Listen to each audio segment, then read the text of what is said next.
Assalamualaikum warahmatullahi wabarakatuh dan salam guru penggerak. Baik, kawan-kawan guru penggerak semuanya, pada video kesempatan kali ini saya Reski Oktaviani Sultan, calon guru penggerak dari Kabupaten Parigi Motong, Angkatan 10. Dalam kegiatan ini saya akan melaksanakan kegiatan praobservasi untuk aksi nyata modul 2.3, yaitu coaching untuk guru supervisi akademik. Dan di video kali ini saya akan ditemani oleh rekan sejawat saya, yaitu Ibu Emi Nuriani Eskom. Beliau merupakan guru produktif komputer jaringan atau TKJ, dan beliau ini akan menjadi objek pengamatan saya. Baik, langsung saja kita menuju kegiatan praobservasi. Ya, Assalamualaikum Ibu Emi. Waalaikumsalam Ibu Reski. Bagaimana kabarnya? Alhamdulillah, saya baik-baik saja. Ya, baik. Jadi pada kegiatan kali ini Ibu, kita akan melakukan kegiatan praobservasi, dan tujuannya nanti agar kita ketika Ibu sudah melaksanakan pembelajaran di kelas, saat kegiatan observasi yang saya lakukan kepada Ibu Emi, Ibu bisa menjadi lebih siap, bisa menjadi lebih percaya diri dengan berbagai hal yang sudah kita bahas, ya. Nah, baik Ibu, untuk kegiatan observasi kali ini ada beberapa pertanyaan yang ingin saya tanyakan kepada Ibu, boleh ya Bu? Iya, boleh Bu Reski. Ya, pertanyaan pertama ini Ibu terkait dengan tujuan pembelajaran nanti dalam pembelajarannya Ibu. Nah, tujuan pembelajaran seperti apa yang Ibu ingin Ibu terapkan di dalam kelas? Iya, baik Ibu Reski. Saya akan merencanakan topologi jaringan dengan arsitektur jaringan sesuai dengan kebutuhan dan mengumpulkan data peralatan jaringan dengan teknologi yang sesuai. Kemudian tujuannya juga saya ingin murid saya dapat secara aktif berdiskusi dengan kelompok dan mampu memprestasikan hasil diskusi mereka kepada kelompok lain dengan percaya diri dan mampu menanggapi kelompok lain dengan sangat baik, Ibu. Jadi tujuan pembelajarannya itu agar siswanya Ibu bisa secara aktif berdiskusi dalam materi tentang topologi jaringan ya Bu ya. Iya. Nah, untuk kelasnya, kelas berapa yang akan menjadi sasaran observasi nanti kita ini? Iya, kelas 12 TKJ sesuai kelas yang saya ampu, Bu. Baik. Iya. Tanggal pelaksanaannya kapan kita akan melaksanakannya? Iya, insya Allah saya laksanakan di hari Kamis tanggal 19 September 2024 ini. Baik, sepakat ya Bu ya, kita akan melaksanakan di hari Kamis tanggal 19 September 2024. Iya Bu. Iya, baik. Nah, setelah Ibu tadi menyampaikan tujuan pembelajaran yang ingin dicapai, saya ingin menanyakan dari tujuan pembelajaran itu bagian mana yang nantinya yang akan saya amati, Bu? Iya, baik Bu. Pada bagian keaktifan siswa yang pada saat mereka berdiskusi, Bu, di mana siswa mampu berdiskusi, memprestasikan hasil diskusi mereka dan mampu menanggapi kelompok lain saat mereka berdiskusi atau setelah berdiskusi, Bu. Karena selama ini saya melihat siswa saya saat berdiskusi kelompok hanya beberapa saja itu yang mau berperan aktif dalam berdiskusi maupun menanggapi kelompok lain, seperti itu, Bu. Jadi sasaran yang akan saya lihat nanti itu mengenai keaktifan siswa dalam berdiskusi kelompok ya Bu ya. Iya. Terus nanti Ibu akan menggunakan strategi apa agar murid Ibu mampu dalam berdiskusi dan mampu menyampaikan tanggapan dan pendapatnya kepada kelompok lain? Iya, rencananya saya akan menggunakan strategi yang membangun kemitraan terhadap murid saya. Saya beri nama strateginya adalah salah bukan masalah. Di mana dari pengamatan saya selama ini sebenarnya murid itu mempunyai pendapat namun tidak mampu mengungkapkannya disebabkan karena murid tersebut takut akan kesalahan, seperti itu Bu. Sehingga dengan strategi salah bukan masalah ini saya harap siswa saya mampu berperan aktif dalam kegiatan berdiskusi dan mengungkapkan pendapatnya sendiri, seperti itu Bu. Wah, strategi yang luar biasa ya, strategi salah bukan masalah untuk mendapatkan solusi siswa yang memiliki keterbatasan untuk berdiskusi. Iya, Bu. Baik, nah harapan Ibu setelah kegiatan observasi ini kira-kira apa Ibu? Harapannya Bu, setelah murid-murid mendapatkan instruksi, mereka bisa aktif dalam pembelajaran, khususnya ketika mereka melakukan proses berdiskusi, mereka mampu berperan aktif, berani menyampaikan pendapat mereka sendiri dengan baik dan benar, seperti itu Ibu. Iya, baik Ibu, saya kira sudah cukup ya kegiatan pra-observasi kita. Semoga nanti nanti kegiatan observasinya bisa berjalan dengan baik dan lancar, dan kita akan bertemu di kegiatan observasi dan pasca observasinya. Ya, amin. Terima kasih banyak atas waktu dan bimbingannya Bu Reski. Ya, sama-sama Ibu. Ya, Mari. Assalamualaikum warahmatullahi wabarakatuh. Waalaikumsalam warahmatullahi wabarakatuh. Iya. Apa kabar semuanya anak-anak? Baik. Ya, alhamdulillah semua dalam keadaan Baik. Oke. Ibu ingin satu orang sukarelawan ini untuk memimpin doa, silakan. Karena semuanya kita beragama Islam, pimpin doanya secara Islam ya. Siapa yang sukarelawan yang bisa memimpin doa? Silakan. Ada? Oke, silakan.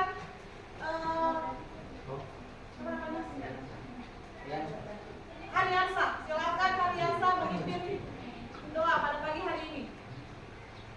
Seluruhnya duduk siap. Nah, teman-teman, sebelum kita belajar, marilah kita berdoa bersama-sama. Berdoa dimulai. Bismillahirrahmanirrahim. Allahumma inna as'aluka ilman nafi'an wa rizqan halalan thayyiban wa amalan mutaqabbal. Alhamdulillahirabbil alamin. Terima kasih Haryansa atas doanya hari ini ya.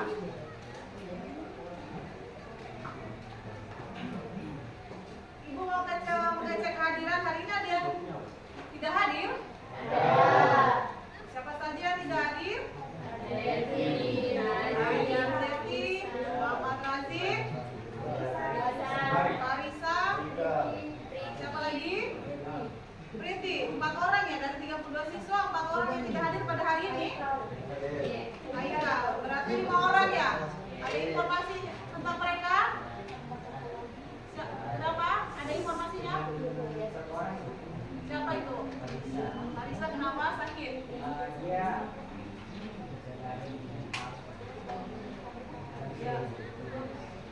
Yang lain? Ada informasi tentang kelas tentang 4 orang lainnya? Tidak ada. Berarti apa ya mereka ya? Oke, Ibu doakan, kita doakan bersama teman-teman atau rekan-rekan kalian yang tidak hadir pada hari ini. Semoga mereka cepat sembuh, atau yang mereka lagi sakit semoga mereka cepat sembuh. Yang tidak hadir semoga besoknya sudah kembali ke sekolah untuk menerima pelajaran yang selanjutnya. Nah, anak-anak, sebelum kita melanjutkan pembelajaran kita hari ini Ibu mau ingatkan kembali tentang kesepakatan kelas atau aturan kelas. Nah, ada yang masih ingat apa saja aturan kesepakatan kelas kita atau aturan kelas kita apa saja? Yang pertama apa? Ya, kemudian ya, perhatian dalam berpakaian. Apa lagi? Tertib. Kemudian apa lagi? Kesekuan berdahina apa? Ya, konsentrasi menerima pelajaran. Apa lagi? Menunjuk tangan ketika bertanya. Apa lagi? Jika keluar harus meminta izin. Iya. Nah, untuk menambah rasa kebangsaan kita kepada tanah air kita, Ibu mohon kita semua berdiri untuk menyanyikan lagu Garuda Pancasila. Silakan. Oke, boleh Bu Davina pimpin teman-temannya. Nah, di sini sama-sama. Teman-teman, adalah kita menyanyi lagu Pancasila, Garuda Pancasila. 1, 2, 3. Garuda Pancasila.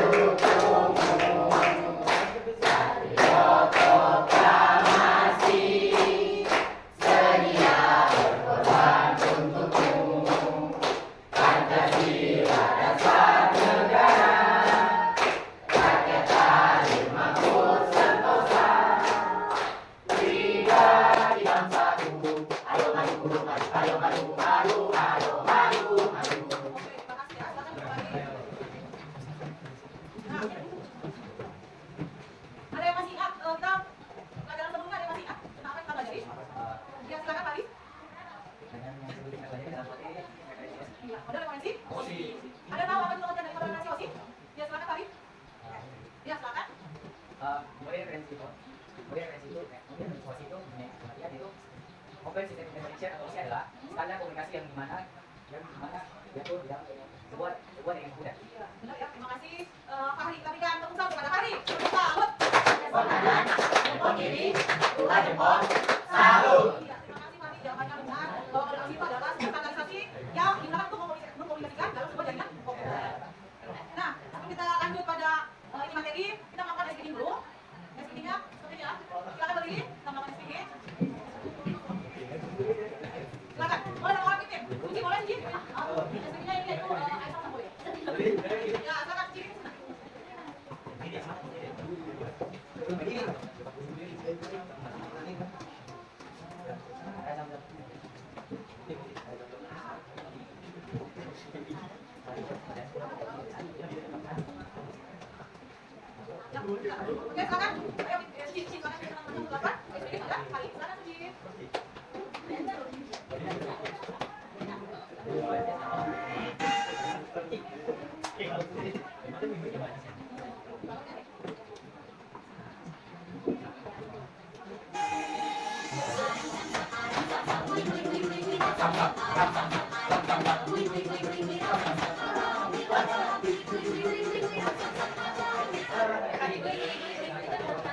ada.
Hari, silakan kunci.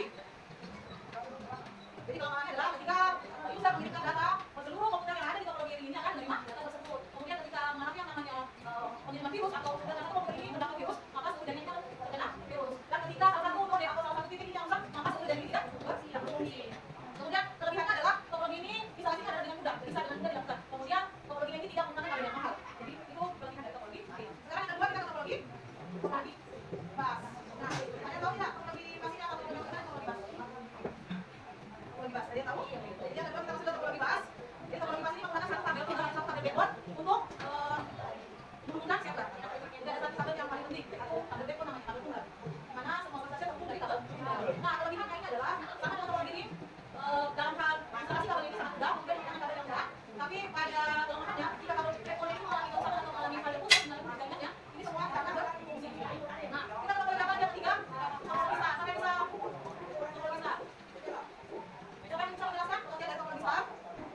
kita lanjut ke topologi mesh. Topologi mesh adalah topologi suatu bentuk hubungan antar perangkat di mana setiap perangkat saling terhubung dalam sebuah jaringan. Ini dari gabungannya dari topologi apa yang kita lihat topologi? Iya, topologi star atau topologi tree. Jadi gabungan dari topologi ini dan star disebut topologi mesh. Nah, kita lanjut lagi dengan topologi tree. Topologi tree adalah suatu topologi jaringan yang paling banyak diterapkan di dalam pembuatan sebuah jaringan. Ini menyerupai pohon. Kalau kalian lihat di sini, ada berapa topologi yang dalam topologi tree? Ada class, ada star. Ada dua topologi yang terhubung dalam yang terbuat dalam topologi tree. Nah, sekarang ibu mau bagi tugasnya. Yang pertama nanti kita bentuk 3 kelompok karena kelompok ini sudah didapatkan dari awal pembelajaran atau awal kita sekolah ini sudah mendapatkan hasil dari jaya belajar kalian. Sudah dapatkan ya? Model-model pembelajaran yang kalian lakukan sudah dapatkan. Jadi ibu sudah bagikan beberapa anak ada yang kinestetik, kemudian ada yang auditori, ada yang visual. Jadi kemarin kan ibu sudah bagikan kan? Karena kalian mengisi instrumen asesmen tentang gaya belajar sudah berapa anak? 8 anak ya. 8 anak silakan ada yang visual, silakan yang visual silakan mendapatkan visual. Ada visual. Kemudian 10 akan mendapatkan yang ada yang kinestetik, silakan silakan kinestetik, silakan berkumpul ya. Yang kinestetik silakan berkumpul. Yang tadi yang visual silakan berkumpul dengan temannya yang visual. Kemudian ada 12 anak yang auditori, silakan. Yang auditori silakan berkumpul dengan auditori. Ini silakan yang auditori. Nanti yang untuk yang visual itu ada menggunakan karton, silakan sudah sediakan kartonnya. Kemudian kelompok apa juga yang kemarin tadi? Kinestetik ya. Kelompoknya apa? Visual. Ada yang satu yang menggunakan ini, menggunakan karton. Auditori. Kinestetik juga menggunakan karton, silakan kartonnya.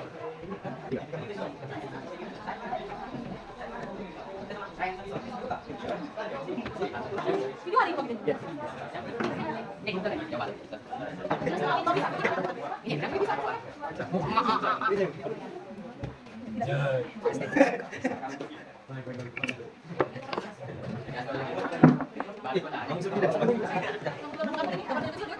Iya, Bu, siap.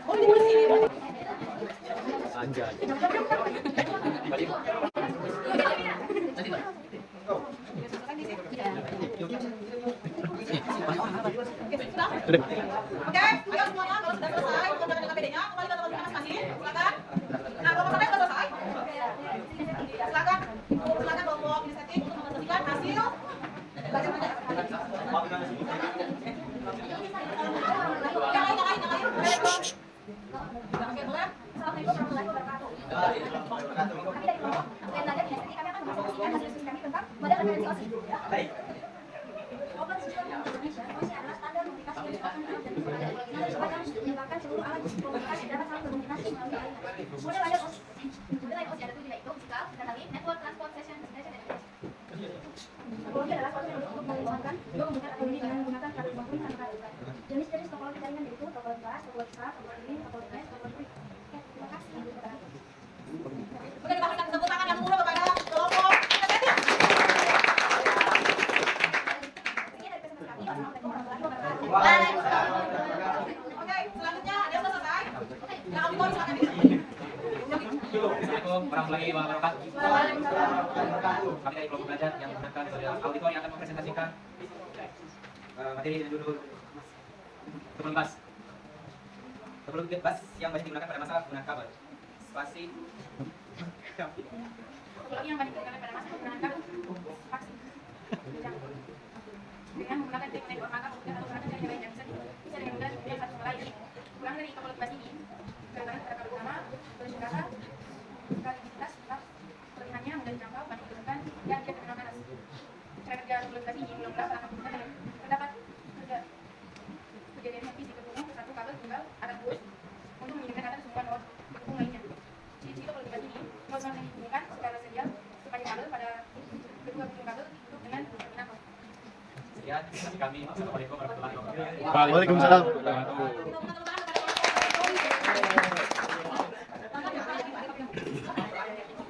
Assalamualaikum warahmatullahi wabarakatuh. Waalaikumsalam warahmatullahi wabarakatuh. Kami dari kelompok gaya belajar visual akan mempresentasikan hasil diskusi kami. Di sini ada topologi ring. Pada topologi ring, setiap komputer dihubungkan dengan komputer lain dan seterusnya sampai kembali lagi ke komputer yang pertama. Di sini ada topologi bus, digunakan sebuah kabel tunggal atau kabel pusat di mana sebuah workstation dan server dihubungkan. Dan yang ketiga ada topologi mesh, adalah suatu bentuk hubungan antar perangkat di mana setiap perangkat saling terhubung secara langsung ke perangkat lain. Demikian presentasi dari kami. Wassalamualaikum warahmatullahi wabarakatuh. Oke,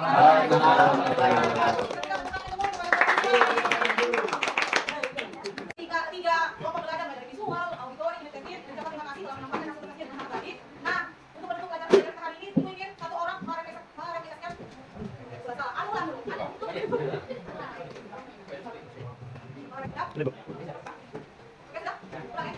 Ya, baik. Baik, sebelum kita menutup pembelajaran kita hari ini, Ibu mau minta satu orang untuk merefleksikan kegiatan hari ini atau materi hari ini. Ada yang bisa? Iya, silakan Reza.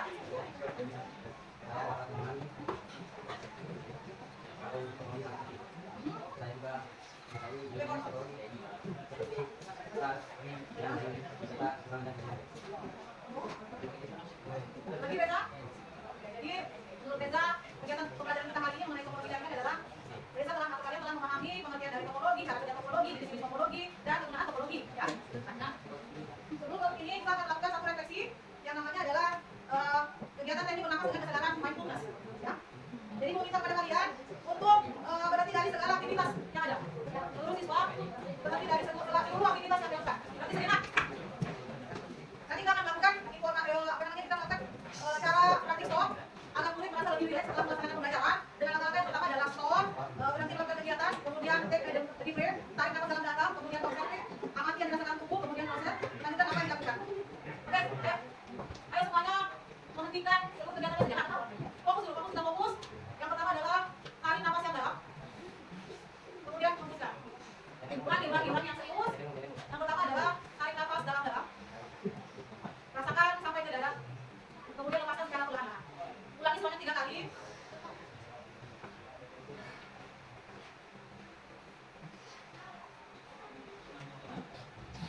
Sudah? Tidak apa dilakukan setelah melakukan kegiatan mindfulness? Ada yang bisa menceritakan? Haris, boleh Haris? Ya, apa yang Haris lakukan setelah melakukan kegiatan tadi? Haris merasakan lebih tenang kan? Yang lain, apakah merasakan hal yang sama seperti yang Haris rasakan? Nah, untuk pembelajaran minggu depan, kita akan mempelajari tentang pengalamatan jaringan atau IP address. Nanti materi ini akan kirimkan ke pesan grup kalian. Nanti kalian belajar ya. Nah, untuk menutup pembelajaran kita hari ini, mau minta satu orang lagi sukarelawan untuk melakukan doa. Kita bisa doa kita doa ya. Untuk mendapatkan keberkahan dari Allah Subhanahu wa taala. Kita dengan doa silakan. Silakan doa.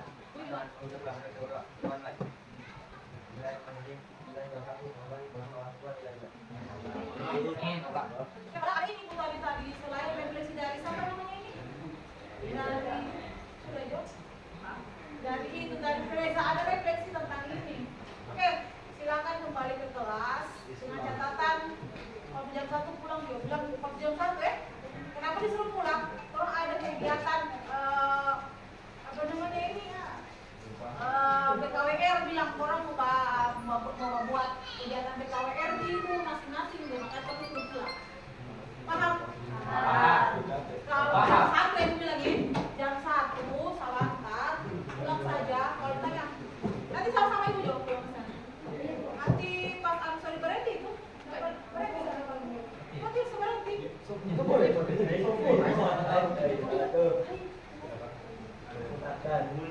Jadi sebentar jam 1.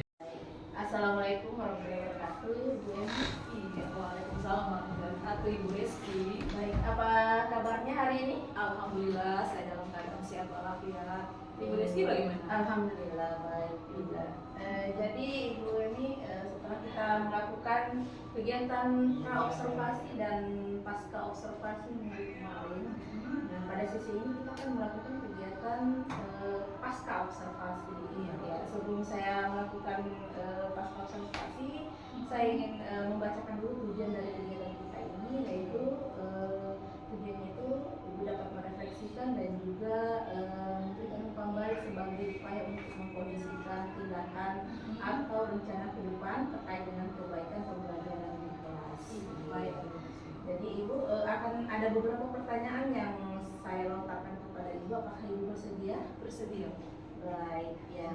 Yang pertama yaitu setelah melakukan kegiatan pembelajaran di kelas kemarin, bagaimana pendapat Ibu setelah menyajikan pelajaran ini? Baik, terima kasih pertanyaannya Ibu Reski. Jadi menurut saya setelah menyajikan pelajaran kemarin, saya dapat mengetahui keberagaman kemampuan dari peserta didik saya, kemudian keberagaman kemampuan individu dalam proses kegiatan belajar yang saya lakukan. Seperti itu. Baik. Jadi dengan kegiatan pembelajaran kemarin itu beragaman siswa. Apakah proses pembelajaran yang sudah Ibu lakukan itu sudah sesuai dengan yang direncanakan? Iya, proses pembelajaran sesuai dengan yang saya rencanakan meskipun ada beberapa kendala yang saya hadapi. Jadi ada beberapa yang terkendala ya Bu. Iya. Mungkin dapat menceritakan hal-hal yang dirasakan memuaskan dalam proses pembelajaran tadi. Ya, hal yang saya rasakan sangat memuaskan dalam proses pembelajaran, aktifnya beberapa siswa dan nilai yang memuaskan dan informasi yang dikumpulkan oleh seluruh siswa. Berarti pembelajaran yang Ibu bawakan tadi ya, saya juga bisa melihat keaktifan siswa itu sangat baik dan pemahaman mereka tentang pembelajaran materi yang Ibu berikan itu sangat baik juga ya, baik. Nah, bagaimana perkiraan Ibu mengenai ketercapaian tujuan pembelajaran? Perkiraan saya mengenai ketercapaian tujuan pembelajaran adalah kemungkinan peserta didik yang mampu mempunyai kemampuan yang baik dalam pembelajaran saya, kemudian mampu menerapkan materi pembelajaran yang saya ajarkan, kemudian peserta didik ini mampu menerapkan pembelajaran apa yang saya jelaskan, walaupun sebenarnya ada sedikit halangan terhadap siswa karena yang mana siswa ini kadang merasa takut untuk memprestasikan hasil diskusi mereka, atau ada siswa itu yang takut bertanya atau takut mengungkapkan jawaban mereka. Padahal sudah saya utarakan bahwa jangan ada ada yang takut. Kita punya motto yaitu salah tanpa masalah. Jadi walaupun salah itu tidak menjadi masalah buat saya. Jadi tidak ada jadi masalah, itu sebagai pembelajaran buat mereka sendiri, seperti itu. Luar biasa sekali ya, tahapan ketercapaian tujuan pembelajaran ini memberikan solusi bagi siswa didik yaitu salah tanpa masalah. Walaupun jawabannya salah itu bukan jadi masalah. Iya. Itu bisa nanti diperbaiki, bisa dibenarkan oleh saya atau teman lain itu bisa menyampaikan hal yang benar. Jadi itu mereka punya keberanian untuk menyampaikan pendapat mereka sendiri, seperti itu. Karena ini kan masih hal pembelajaran. Iya. Oke, baik. Dalam pembelajaran tadi itu ada kesulitan yang didapatkan? Iya. Kesulitan itu biasanya memasukkan siswa yang memiliki kemampuan yang rendah, biasanya seperti itu. Jadi saya biasanya dalam satu kelompok itu saya sudah memiliki gaya belajar mereka yang awalnya pada saat proses pembelajaran pada saat awal itu saya sudah memiliki gaya belajar mereka, ada yang visual, ada yang auditori, ada yang kinestetik. Jadi saya ketika ada yang visual, di situ visual itu ada yang satu yang kemampuannya lebih tinggi, kemudian digabungkan dengan yang ada yang juga yang rendah kemampuannya seperti itu. Jadi saya campur seperti itu. Tetapi dengan gaya belajar yang masing-masing, auditori sendiri, visual sendiri, kemudian kinestetik sendiri, seperti itu. Kesulitan yang dihadapi siswa pada saat pengelompokan itu apa? Iya, namanya siswa ya, karena mereka kan masih umur yang sangat labil. Itu yang namanya besti-bestian itu masih ada tidak mau terlepas dari temannya. Jadi itu mereka saya tidak mau kelompoknya di sini Bu, karena teman saya ada di sebelah sana. Jadi seperti itu yang kesulitan yang saya hadapi biasanya. Mereka tidak mau lepas dari grupnya atau kelompoknya, seperti itu. Namanya siswa SMA itu sudah seperti itu, mereka tidak mau terlepas dari kelompoknya, maunya dengan kelompoknya itu sampai selesai pembelajaran. Jadi kesulitannya itu supaya membagi kepada siswa ya dia. Karena kalau biasanya setelah saya bagi tidak bersatu kelompok, banyak siswa yang tidak aktif, hanya beberapa saja yang aktif, seperti itu. Terus dari kesulitannya yang Ibu paparkan tadi, alternatif lain untuk mengatasi kesulitan itu? Ya, alternatif lain sudah saya jelaskan tadi Bu. Saya memberikan satu siswa yang kemampuannya lebih daripada mengelompokkan, misalnya ada satu dua orang yang kemampuannya lebih di kelompok yang sedang atau yang rendah, seperti itu alternatifnya. Berarti nanti ada proses tutor sebaya di dalamnya. Iya, sebenarnya ada proses sebaya. Terus Ibu identifikasi hal-hal yang telah mantap dan hal-hal yang perlu ditingkatkan berdasarkan kegiatan yang baru saja Ibu lakukan. Iya, saya melihat bahwa atau saya sudah rasakan yaitu kesiapan siswa belajar itu yang pertama, mereka siap untuk belajar, kemudian rasa percaya diri mereka ketika mengungkapkan atau menyampaikan hasil presentasi mereka ataupun menyampaikan pendapat mereka itu sudah sangat baik, rasa percaya dirinya sudah sangat baik. Gitu. Oke, dengan demikian apa yang akan Ibu lakukan untuk pertemuan berikutnya? Iya, jadi saya meminta siswa itu agar lebih aktif lagi Bu dalam proses pembelajaran, sehingga proses saya itu akan lebih menarik dan lebih menyenangkan. Dengan tadi yang saya katakan motonya adalah salah bukan masalah. Jadi setiap presentasi itu menjadi kegiatan yang sangat menarik dan sangat antusias diikuti oleh peserta didik saya. Luar biasa sekali. Jadi kegiatan yang selanjutnya itu akan lebih menciptakan kegiatan pembelajaran yang lebih aktif dan lagi ya, yang lebih bisa observasi dan pasca observasi. Ini saya mendapatkan berbagai ilmu dari Ibu tentang metode-metode pembelajaran yang baik dari Ibu. Terima kasih Bu Reski. Terima kasih.